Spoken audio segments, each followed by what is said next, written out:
And welcome to another episode of the Human Service News and Information. I'm Rashid, your host, and I'll be here with you for a few more minutes anyway.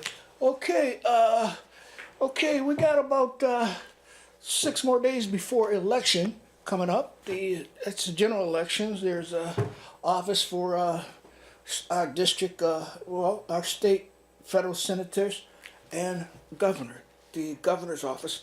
And there are a lot of ballot questions on the several ballot questions on the on the ballots. Okay, so the thing is that I want to share a little information about these ballot questions. There's three ballot questions I want to share information with you on, and they're confusing. A lot of people don't know what position to take on these three ballot questions. So to make elections more smoother for you. And I like to share some information with you, data on the 2018 ballot questions that's coming up for your review and vote decision on November 6th. That's just about 6 days away. Okay, so first I'd like to give you some information right from the horse's mouth, and that's from the Secretary of the Commonwealth of Massachusetts, the office up there that handles these things. Okay, without this office, no question would get on the ballot. That's the Secretary of Commonwealth, the Office of Secretary of Commonwealth. Okay, 3 questions will appear on the ballot in Massachusetts for November 6, 2018 state elections. Where additional local or non-binding questions appear, they will be listed after these 3 questions if there's anything else. Okay, so question 1. Do you approve of a law summarized below, on which, do you approve of a law summarized on which no vote was taken by the Senate or the House of Representatives on or before May 2nd, 2018? Summary. This proposed law would limit how many patients could be assigned to each registered nurse in Massachusetts hospitals and certain other healthcare facilities. The maximum number of patients per registered nurse would vary by type of unit and level of care as follows. In units with a step-down intermediate care patients, 3 patients per nurse. In units with post-anesthesia care or operating room patients, 1 patient under anesthesia per nurse, 2 patients post anesthesia per nurse. In the emergency service department, 1 critical or intensive care patient per nurse, or 2 if the nurse has assisted each patient condition as stable. 2 urgent non-stable patent per nurse, urgent stable patients per nurse, or 5 non-urgent stable patients per nurse. In units with maternity patients, active labor patents, 1 patient per nurse during birth, and for up to 2 hours immediately postpartum, 1 mother per nurse and 1 baby per nurse. C. When the conditions of the mother and baby are determined by stable, 1 mother and her baby or babies per nurse. D. Postpartum, 6 patients per nurse. E. Intermediate care or continuing care babies. 2 babies per nurse. F. Well babies, 6 babies per nurse.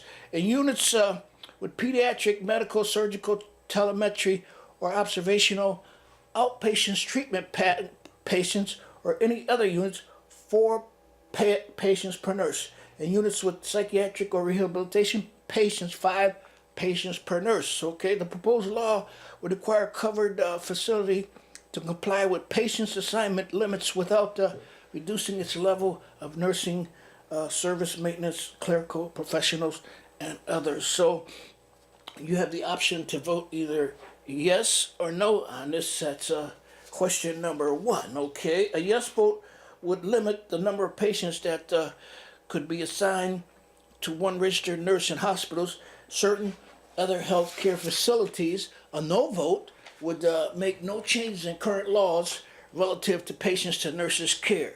Question 2, do you approve of a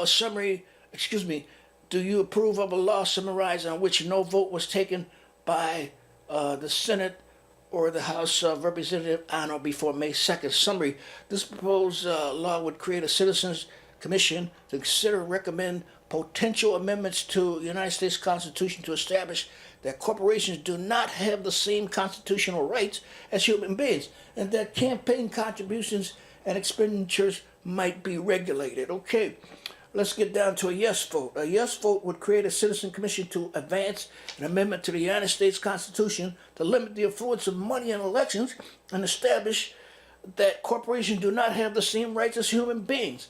A no vote on question 2 would not create this commission. Okay, question 3.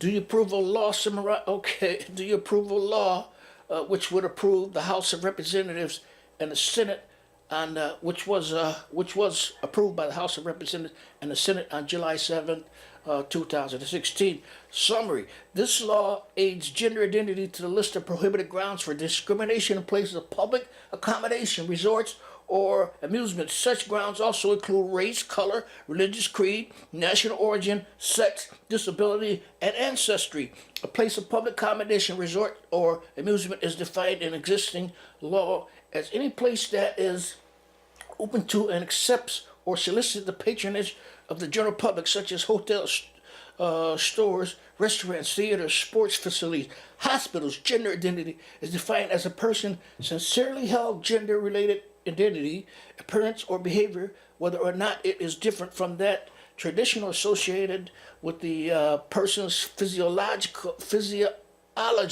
or assigned sex at birth. Okay, so you have two options to vote on this question 3. The one, a yes vote, would keep in place the current law which prohibits discrimination on the basis of gender identity in places of public accommodation. A no vote would have repealed this provision of the public accommodation law. So that's a brief synopsis of what you can expect on election day when you get down to the ballot questions. There's just 3, and I went over those 3. And briefly, okay? But there is a organization called the Providers Council. It used to be the Massachusetts Coalition, Human Service Coalition, but now they changed the name to the Providers, and they have some input on. They share some. They offer some input on question 1 and number 3. Okay, so I'm just going to briefly let you take their absorb their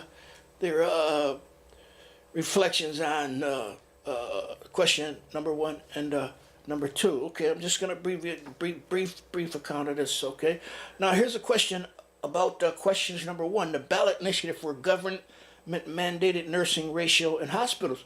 What do the Organization of American Nurses Association, Massachusetts General Hospital, Massachusetts Medical Society, VNA Care, Academy of Medical Surgical Nurses, Massachusetts Taxpayers Foundation, Massachusetts Society Anesthesiologists, and other 150 hospitals and health care organizations, physicians groups, chamber of commerce, and business associations, including the Association of Behavioral Health Care and the Providers Council, all have in common. They are opposed to question number 1 and encourage Massachusetts residents to vote no on November 6th, okay? And that's the Providers Council. They're opposed to question number 1. They suggest that you all vote no. Okay, yes on question 3. It's all about freedom. Okay, so this is some input from the president of the Providers Council, Mr. Michael Weeks. Okay, the American way is truly a value system that reflects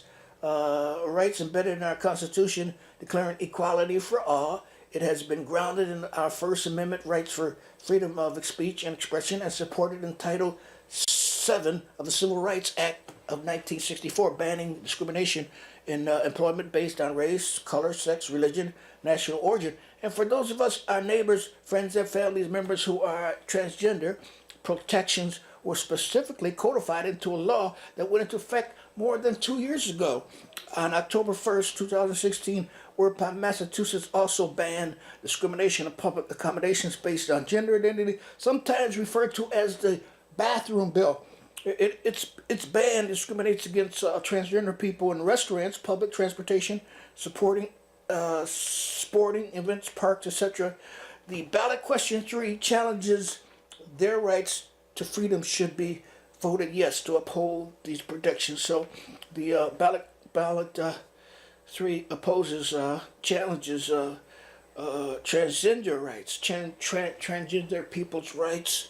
And it says that it's discriminatory to transgender people. So the Providers Council, they took the position of supporting ballot question number 3 with a yes vote. So they encourage you to vote yes on the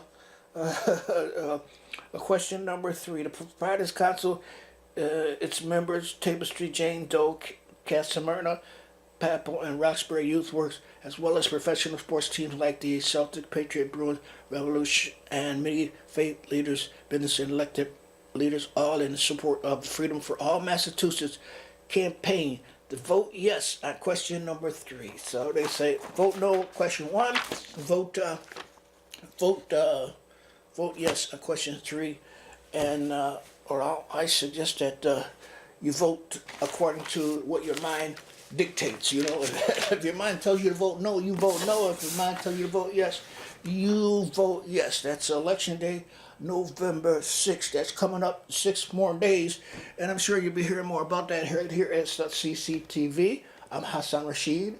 It's good here being with you. It's a great achievement coming to your lives like we do here daily at CCTV. Okay, we started the broadcast kind of late because there was an accident on a bus. A gentleman fell out on the bus off the seats, and I think it was because of overdose. You know, that's a big problem here in Massachusetts. A lot of people overdosing on that fentanyl, which is worse than cocaine. It's worse than heroin.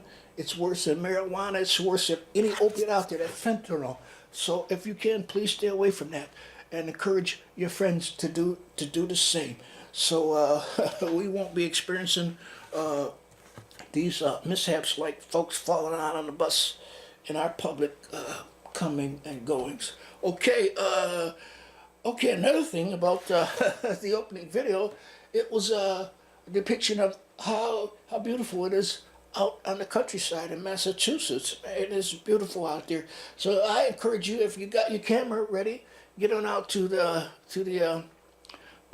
countryside before all the leaves and the colors have just faded away. So you can get out there and get some footage, some video footage, some camera footage, etc., because it's beautiful out there. And I mean, it's about the best thing you can do on these upcoming weekends, weekdays, weekends, while the colors are out there still flourishing, the foliage, the fall foliage.